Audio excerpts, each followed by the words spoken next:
గోభక్తులకు విజ్ఞప్తి, రేపు ఉగాది సందర్భంగా ప్రతి ఒక్కరికి ఉగాది శుభాకాంక్షలు. నూతన సంవత్సర రేపు ఉదయం గణపతి సచ్చిదానంద స్వామి వారి ఆశ్రమానికి వెళ్ళి వారి ఆశీర్వాదం తీసుకుంటాను.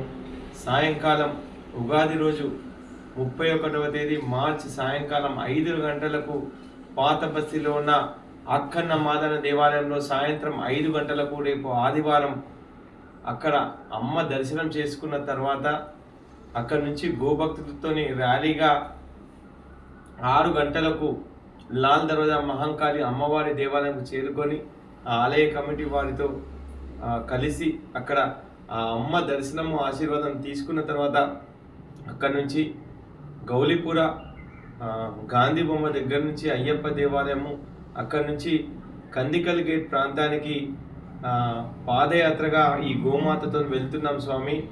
అక్కడ ఒక అయ్యప్ప స్వామి పూజ, నాతో పాటు వచ్చిన మణికంఠుడు, మణిహైందవ్, మహేష్ స్వామి ఉప్పుగుర, కందికల్ గేట్లో చిత్రగుప్త దేవాలయం వెనుక అయ్యప్ప పూజ ఉంది. రాత్రి 9 గంటలకు ముగిస్తుంది. అక్కడ అల్పాహారం భోజనం కూడా ఏర్పాటు చేశారు. పాత బస్తీ అమ్మవారి దర్శనం ఉజ్జయిన్ లాల్ దర్వాజా అమ్మవారి సింహవాహిని అమ్మవారి దర్శనం చేసుకుందాం. దయచేసి రేపు జరగబోయే కార్యక్రమానికి మీరందరూ అక్కడికి వచ్చి ఈ గోమాతతోని ఉగాది పండుగ రోజున సకల దేవతా స్వరూపమైన ఈ గోమాతతోని 4 అడుగులు వేయాల్సిందిగా, ఈ అమ్మ ఆశీర్వాదం తీసుకోవాల్సిందిగా ప్రతి ఒక్కరికి విజ్ఞప్తి చేస్తున్నాను. బాలకృష్ణ గురుస్వామి. భారత్ మాతాకి జై.